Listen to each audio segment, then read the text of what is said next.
This channel does not promote any violent, harmful, or illegal activities. All content provided by this channel is meant for an educational purpose only. শুরুতেই নজর রাখবো ওয়েদারের খবরে।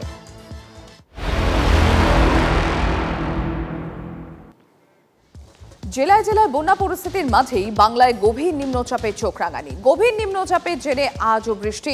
দক্ষিণবঙ্গে 6 জেলায় ভারী বৃষ্টির হলুদ সতর্কতা।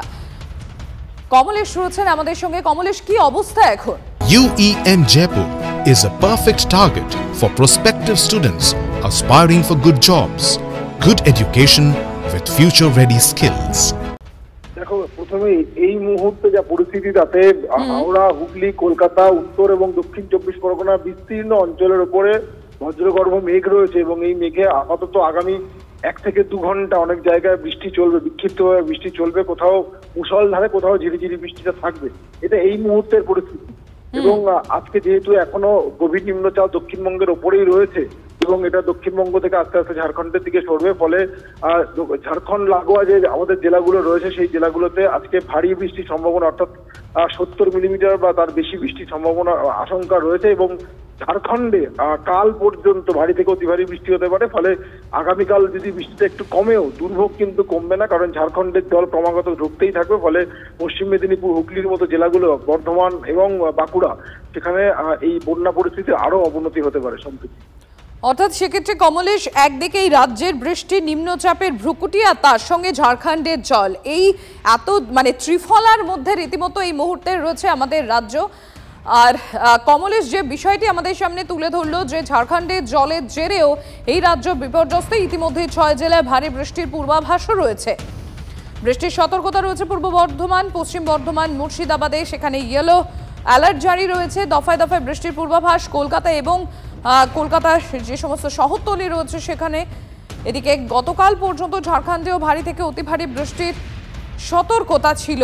ঝাড়খণ্ডের জলে বন্যা পরিস্থিতির অবনতির আশঙ্কা করা হচ্ছে। কমলেশ, একটা বিষয় জানতে চাইবো, সেক্ষেত্রে বর্তমানে রাজ্যের বিভিন্ন জেলায় যে পরিস্থিতি তৈরি হয়েছে, আমরা দেখেছি বহু নদ নদীর জল বিপদসীমার উপর দিয়ে বইছে। সেক্ষেত্রে এখনো পর্যন্ত কতটা আশঙ্কার বিষয়? কারণ জমা জল যদি না নামে আর তার উপর যদি আবার বৃষ্টি হয় এবং তার পাশাপাশি ঝাড়খণ্ডের জলও রয়েছে, তাহলে তো সেক্ষেত্রে অবস্থার আরো বেশ খানিকটা অবনতি হতে পারে।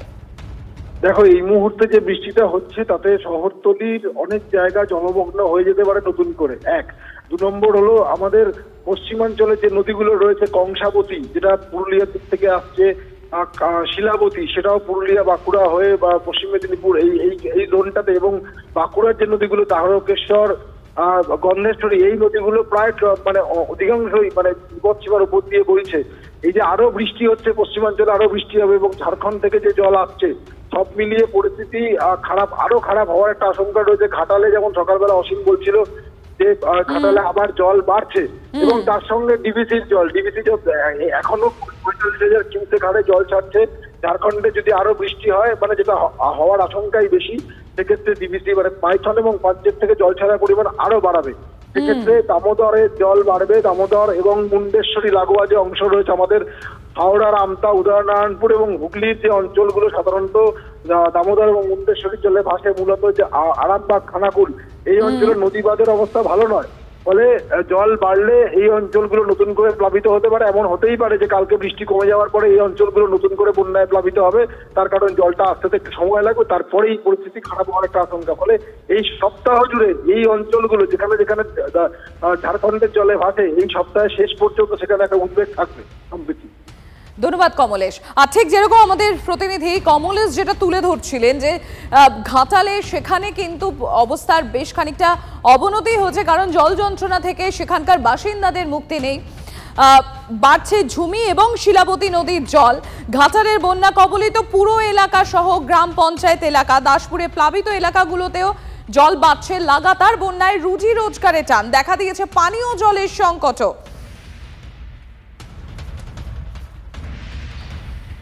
বেশ কয়েকদিন ধরে জলমগ্ন ঘাটাল পৌর এলাকা সহ ঘাটাল ব্লকের বেশ কয়েকটি গ্রাম পঞ্চায়েত এলাকা। এখনও বাড়ছে জল। চরম দুশ্চিন্তায় ঘাটালের বাসিন্দারা। আমরা এই মুহূর্তে যেখানে রয়েছি, এটি হচ্ছে ঘাটাল শহরের একটি গুরুত্বপূর্ণ রাস্তা। এই রাস্তাকে বলা হয় আড়গোড়া চাতাল। এই রাস্তা দিয়েই প্রতিনিয়ত বহু যাত্রীবাহী বাস থেকে শুরু করে পণ্যবাহী গাড়ি যাতায়াত করে। দেখতেই পাচ্ছেন যে সারি সারি যে সমস্ত গুরুত্বপূর্ণ এলাকার দোকানদানিগুলি, সেই ছবিটা দেখাচ্ছি যে দোকানদানিগুলি কিন্তু সমস্ত কিন্তু ডুবে রয়েছে, বেশ কয়েকদিন ধরে ডুবে রয়েছে। আর এর ফলেই কিন্তু একটা জীবন জীবিকায় চরম সমস্যা পড়েছে এলাকার মানুষজনেরা। সরাসরি আমরা ঘাটালের এই এলাকার যারা বাসিন্দারা তাদের দিকে জিজ্ঞাসা করবো, মাসে কি পরিস্থিতি বাড়িতে? বাড়িতে জল ভিতরে, আমরা বেরাতে পাচ্ছি না, আমরা এই জন্য রাস্তাঘাটও বেরাতে পারছি না, বাজারঘাট যেতে পারছি না। বৃষ্টি হচ্ছে, এখনো জল বাড়বে, মোটামুটি তো এখন ধরে কোনো 20-25 দিন তো ডুবেই আছে প্রায়। ঘাটালের মানুষজন যেটা চাইছে বন্যা থেকে মুক্তি, এক কথায় বন্যা না হোক, কিন্তু কবে তাদের এই মনের আশা পূরণ হবে সেটা কিন্তু কেউই জানে না। পশ্চিম মেদিনীপুরে ঘাটাল থেকে ক্যামেরায় আকাশের সাথে অসীম, TV9 বাংলা।